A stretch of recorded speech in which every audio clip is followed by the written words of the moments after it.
What are microgreens and why should you care? The ongoing joke about fine dining is that the dishes that come out of it will never leave you full. Microscopic servings of food on large plates, it's not for those who have an appetite. Well, it looks like there's a method to chef's madness. You've seen these little greens, formerly known as microgreens, stylishly topping your meal as garnishes or dressed in vinaigrette as a salad. But what exactly are microgreens, other than the obvious fact that they are very small in size? Microgreens are essentially seedlings of edible vegetables and herbs, and while they're hugely popular now, seemingly available in every cafe and restaurant, microgreens have actually been incorporated into the dishes of many chefs since the 80s. The varieties available since their introduction has grown immensely. Only arugula, basil, beets, kale, and cilantro existed. That number has grown to over 25 varieties now. This article reviews the potential health benefits of microgreens and provides a step-by-step guide on how to grow your own. What are microgreens? Microgreens are young vegetable greens that are approximately 1 to 3 inches, 2.5 to 7.5 cm tall. They have an aromatic flavor and concentrated nutrient content and come in a variety of colors and textures. Microgreens are considered baby plants, falling somewhere between a sprout and baby green. That said, they shouldn't be confused with sprouts, which do not have leaves. Sprouts also have a much shorter growing cycle of 2 to 7 days, whereas microgreens are usually harvested 7 to 21 days after germination, once the plant's first true leaves have emerged. Microgreens are more similar to baby greens in that only their stems and leaves are considered edible. However, unlike baby greens, they are much smaller in size and can be sold before being harvested. This means that the plants can be bought whole and cut at home, keeping them alive until they are consumed. Microgreens are very convenient to grow, as they can be grown in a variety of locations, including outdoors, in greenhouses, and even on your windowsill. Different types of microgreens. Microgreens can be grown from many different types of seeds. The most popular varieties are produced using seeds from the following plant families: Brassicaceae family, cauliflower, broccoli, cabbage, watercress, radish, and arugula; Asteraceae family, lettuce, endive, chicory, and radicchio; Apiaceae family, dill, carrot, fennel, and celery; Amaryllidaceae family, garlic, onion, leek; Amaranthaceae family, amaranth, quinoa, Swiss chard, beet, and spinach; Cucurbitaceae family, melon, cucumber, and squash. Cereals such as rice, oats, wheat, corn, and barley, as well as legumes like chickpeas, beans, and lentils, are also sometimes grown into microgreens.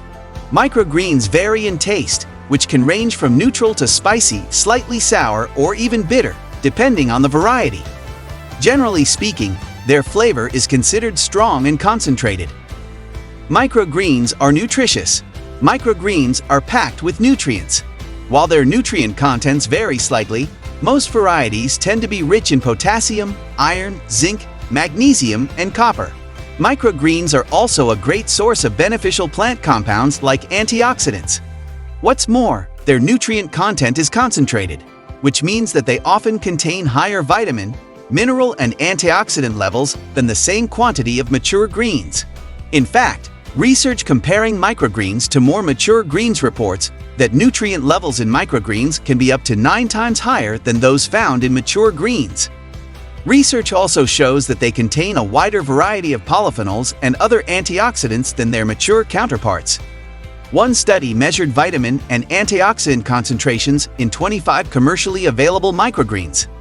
These levels were then compared to levels recorded in the USDA, a national nutrient database for mature leaves. Although vitamin and antioxidant levels varied, levels measured in microgreens were up to 40 times higher than those recorded for more mature leaves.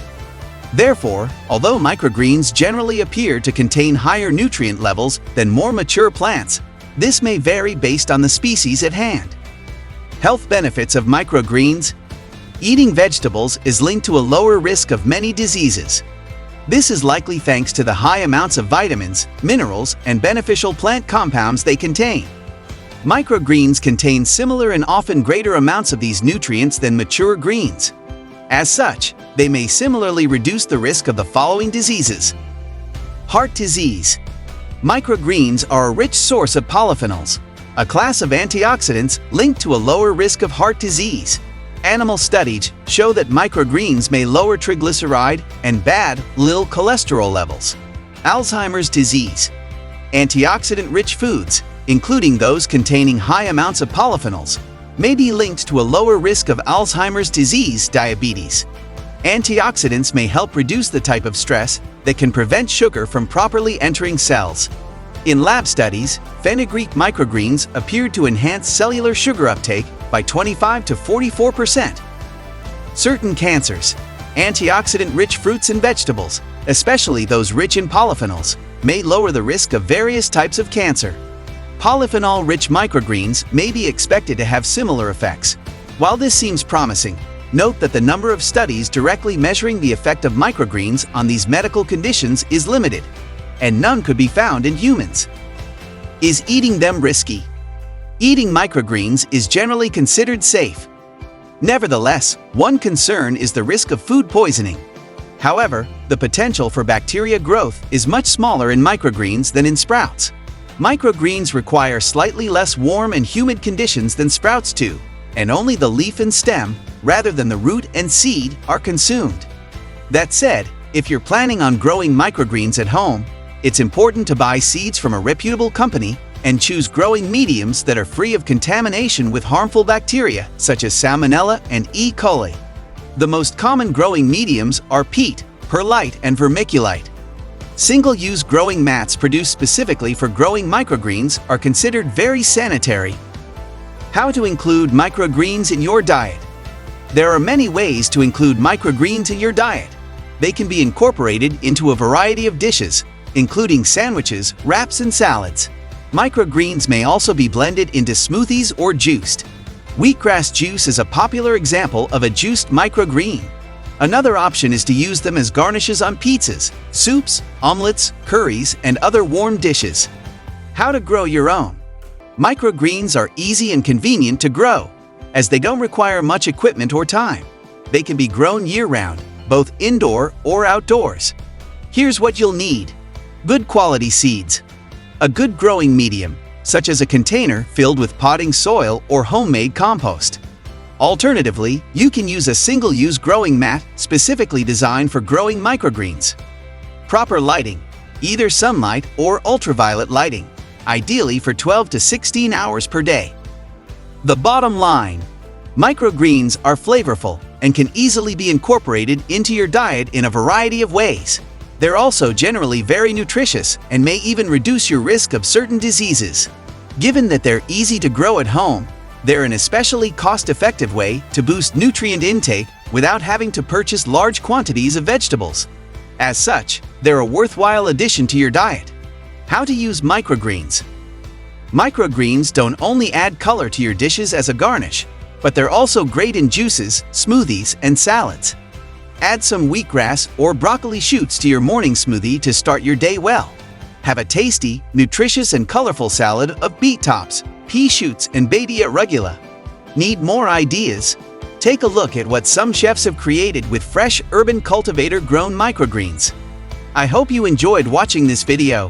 Like, share, and subscribe for more interesting videos like this. Thank you.